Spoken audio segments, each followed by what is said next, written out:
so windy, stormy weather. I guess it's the best weather to observe some art pieces. Don't you think so, Anna? It's the best time to come to the gallery, and right now we are in the QR Space Gallery, which is located on Karuni Street. And welcome, and let's see what is inside.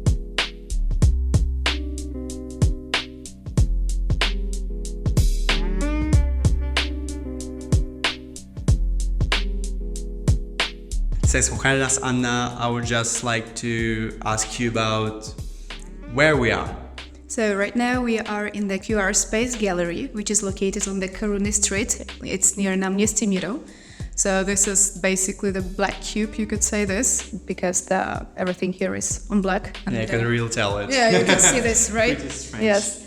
And which allows us to show a lot of artworks in a quite different perspective, I would say, because most of the galleries are in mostly white or any other colors. And I believe that the black color allows to basically show, as I said, different perspective on a lot of, let's say, same art pieces, sculptures, and different artworks.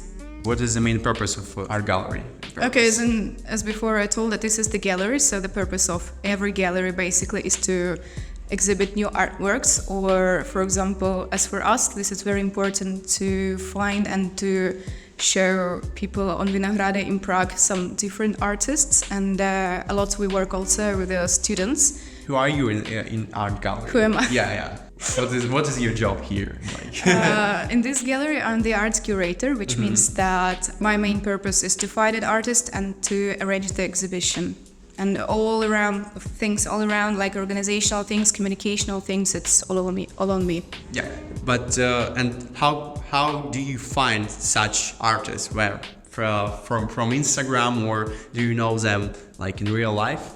First of all, I'm a student of history of European culture. That means that in general I am in those artistic circles, let's say, and I had some previous experiences in working in the galleries. So a lot of people, let's say, I already knew, and also a lot of people I found by going on new exhibitions, going on some art events, and also, of course, social media helps a lot.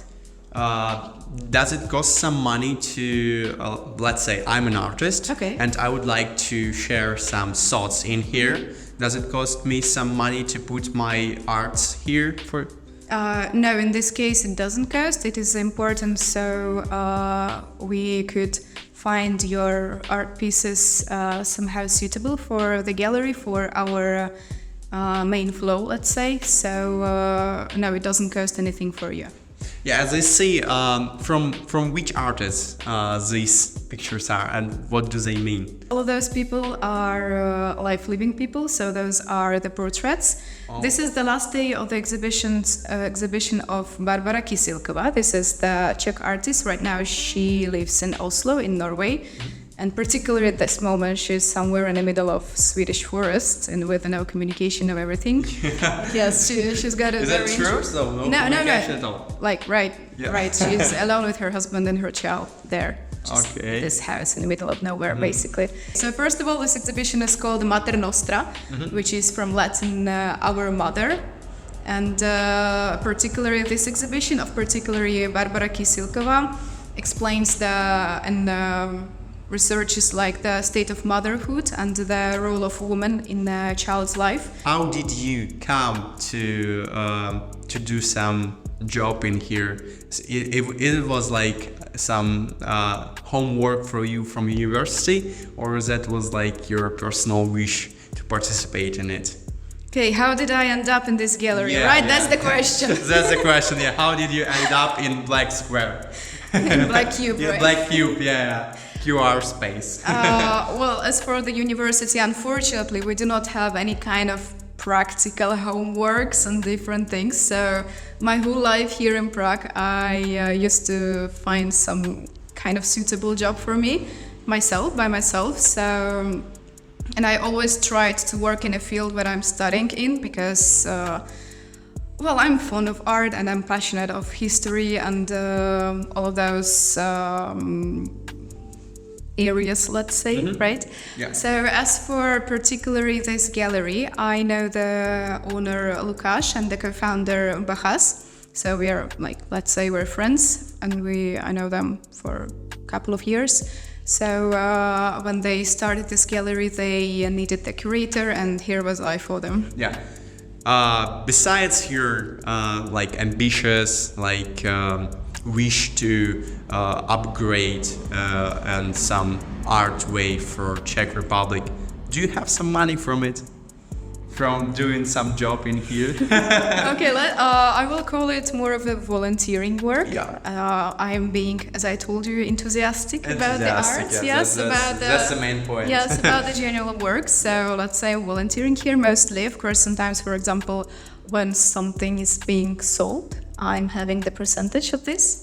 Wow, what's the percentage? If it's not secret. So the gallery takes the 30% of percentage, and now I'm taking the half of this, so it's 15%, let's say. Well, that's pretty. Yes, it's nice. Yeah, and besides, so you study in university. Yes. You do volunteer here. Yes. And maybe something else you doing here? You doing in your life? Prague, Yeah, in Prague in general. From where did you get I don't know, money for your life? Okay, I'm doing modeling also. Modeling. Yes. Yeah, I can see it. Yeah. Thank you so much. Thank you. You're being too nice. Yeah. Yes, I'm doing modeling, mostly commercials, and this is the great source of income, let's So say. maybe next interview we are going to do in your some fashion week. As I told you, I do the commercials, which means that it has mostly nothing to do with the fashion. Okay. So we're here with Bahas. Can you tell me real quick about yourself and how did you met with Lukáš? I actually met Lukáš like way a lot of time ago when I was so little boy. I think actually when I was like 14 years old or something, and Lukáš was painting some mural art on some place in the Morava, and like my brother introduced me to him because he knew that I like to paint, he knew that I like art, and he was like, yeah, there's this dude that's doing art on the paintings, I should probably get them to know each other. And since then we talked a lot about, like, I don't want to say like the art as itself, but more of the like about the craft. And Lukáš was creating a lot of graffiti jams and some kinds of, you know, like meet up where people were creating sort of stuff mainly with spray paints, and I was going to those, and that was like something that we like, I would say, bond each other. Oh yeah. Yeah. So tricky question: did you paint some walls in Prague? Just for fun, in use. Yes, I did. And maybe it was not quite legal. Yeah, I know. It was like some. You could tell the location, but like. Yeah, it was like bombing here and there, but that was like just a period of 1 to 2 years. And it was just, you know, when you, during the night when you just grab some cans and do some, you know, boys stuff on toys. That's how life is working, you know. And then you decided to open your art gallery legally, so you don't need to paint on walls to show your art. Yeah, actually, like we had some time that we paused, like I don't want to say paused, but you know, me and Lukáš were doing different things. He left the Czech Republic for some times, and I was like, you know, starting my new life in Prague from the Moravia. And a bit after I happened to know that Lukáš is living here, exactly here in this building, just few floors up. He has this atelier, and he has this idea. He knew about this place. He knew that he can create something more special and something useful for this place. And we talked about it in the atelier. We ping pong each other's ideas about this place, what we would like to have here. And because I see Lukáš as this a lot of time, I saw him as some kind of art guru. Yeah. I was looking up for him, and during that pause, like both of our tastes and where our craft was going was like on the same path, but simultaneously, you know, So when we talk about it, like most of the stuff that we imagined here was on point and pretty much the same. So yeah, we came up with this place and we knew it would be all black. We all were all black, and we saw it as, you know, when you look and consume the art, we both thought that you need to have it isolated from everywhere. And the white color, the typical white color gallery, wasn't doing that much for us. So we were like, yeah, we should paint it black because that will create more isolation around the art. How do you promote your gallery? Do you promote it on Instagram, or do you like promote it in some private spaces, like, I don't know, some other exhibition? You say, oh, our art gallery is better, come to us. Yeah, like definitely we are using some, you know, basic stuff like advertisement at Instagram, when you pay something so your post can reach more people, same on Facebook. But I think that the strongest part, and mostly when we like hear from other people about this place, like when they meet me and I mention this place, they're always, that's the black space on the Koruni. So I think that the strongest part about marketing, if I could even say that, is from the mouth to mouth, and you know, just telling people to come visit us and sharing it amongst the other creative people that we met. I think that's the more. Yeah, that makes sense. And how much clients do you have, like weekly or monthly? How much people come to visit you? That really vary, like because this space it doesn't work as something that has its own community. Like it definitely has some core people that visit the most this place, which is like made up of our friends and people of friends of people that like had exhibition here. But this is more of like a black empty shell that will get filled up with the people that at the time have the exhibition here.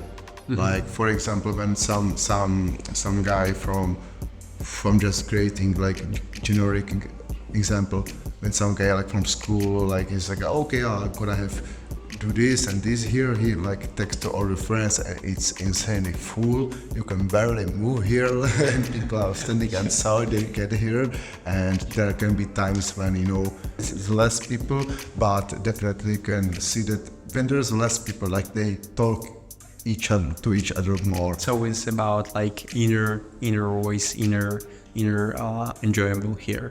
Oh, definitely. I think that like most of the people that visit here, like can find some nice like jam to talking with the people, especially me. Yeah, that's true, because this place is so mysterious. I remember I faced it 2 months ago, walking down the street, and I saw some red skull. Like in the middle of nowhere, of black space, and I thought, oh, maybe it's some quest horror game, but no, that's our gallery. It's pretty impressive. And my last question will be, what are your plans with Steam for future for that gallery? Do you want to spread it like locationally, like open a new one, or go into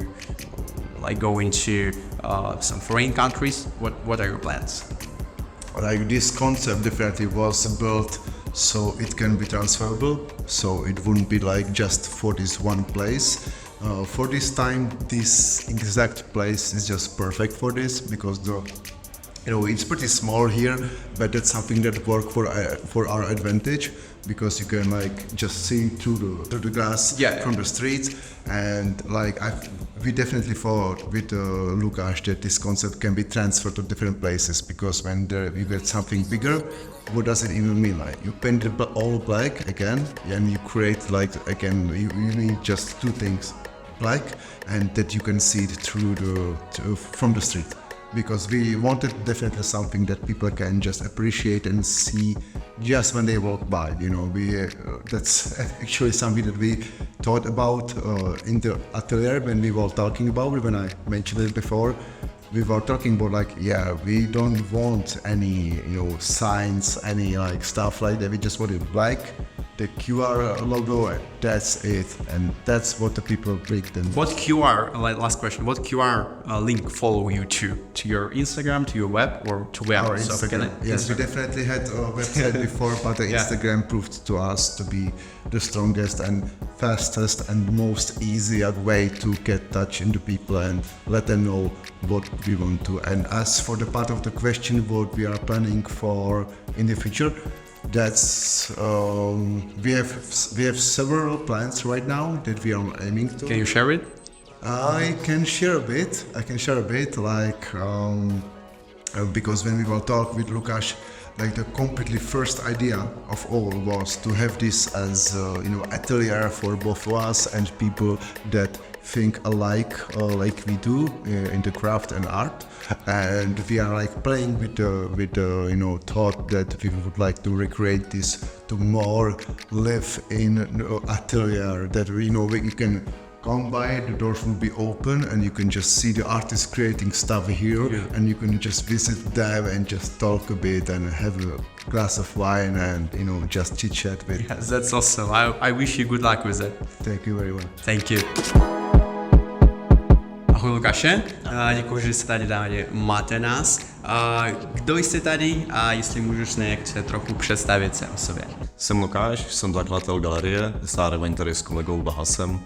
A celý prostor vznikl asi před 3 lety, kdy jsme si pronajali tady prostor na Vinohradech a chtěli jsme vytvořit galerii, chtěli jsme spíš vytvořit ateliér sami pro sebe, jelikož já maluju, jelikož právě kamarád taky maluje, takže jsme chtěli pro sebe vytvořit ateliér. Jaký problémy jste měli jako před otevřením? Idea toho, že to zrekonstruujeme během 1 týdne nebo 14 dnů celý prostor, byla úplně scestná, takže základním problémem bylo nějaká časový rámec všech věcí, kdy z původních plánovaných 2 týdnů až měsíce rekonstrukce ve finále bylo asi 7 měsíců, jelikož jsme to provazovali s vlastní prací, s nějakýma zkouškama a tak dále, takže to bylo trochu náročnější, než jsme si původně mysleli. Ale na druhou stránku jsme si opravdu mohli vymyslet, co jsme chtěli a zkoušeli jsme, co nám bude fungovat v rámci osvětlení, v rámci barevnosti a v rámci i rozmístění prostoru i mimo jako tady tu výstavní plochu, takže spíš to, aby nám to fungovalo v rámci té komunikace s ulicí. Jo, a co byste poradili lidem, který prostě chtějí otevírat svou art galerii, aby se nesetkali s těma problémy, jako vy setkali? Já nevím, jestli se dá vyloženě něco poradit, spíš si myslím, že to je o tom, že každý si to musí založit, otevřít a vyzkoušet, jak mu to bude fungovat a co mu bude fungovat, že problémy podle mě jsou v každém biznisu a v každém projektu. A podle mě to je jako nepřenositelná zkušenost. Jo, to je přesně tak. Já si myslím, že však zajímají otázka o penězích. Kolik stálo to otevření? Rekonstrukce prostoru stála v rozmezí 70 až 100 tisíc, když nepočítám nájmy a tak dále, takže jenom spravit ten prostor z toho původního. Jo, a máte zisk z té organizace, nebo to je spíše jako prostě pro vaši ideje? Nemáme konkrétně zisky z prostoru, nemáme. Spíš fungujeme na tom, že jsme sice jako prodejní galerie, jsou prodejní výstavy, ale netlačíme to jako prioritu. To znamená, že když prodáme obrazy, a je to pro nás jako skvělá věc, ale není to jako primární motiv toho, proč jsme tu galerii měli. Jo, takže co nám dobře funguje, tak jsou spíš nějaké živější akce, kdy v rámci happeningu tady probíhá třeba figurální kresba nebo menší jiný projekty, kdy vznikají ty věci přímo tady v tom prostoru, lidi na ulici jsou schopní to vnímat a dívají se na celý proces tvorby a na základě toho je to může oslovit a naopak jsou jako mnohem vstřícnější k tomu si dílo koupit.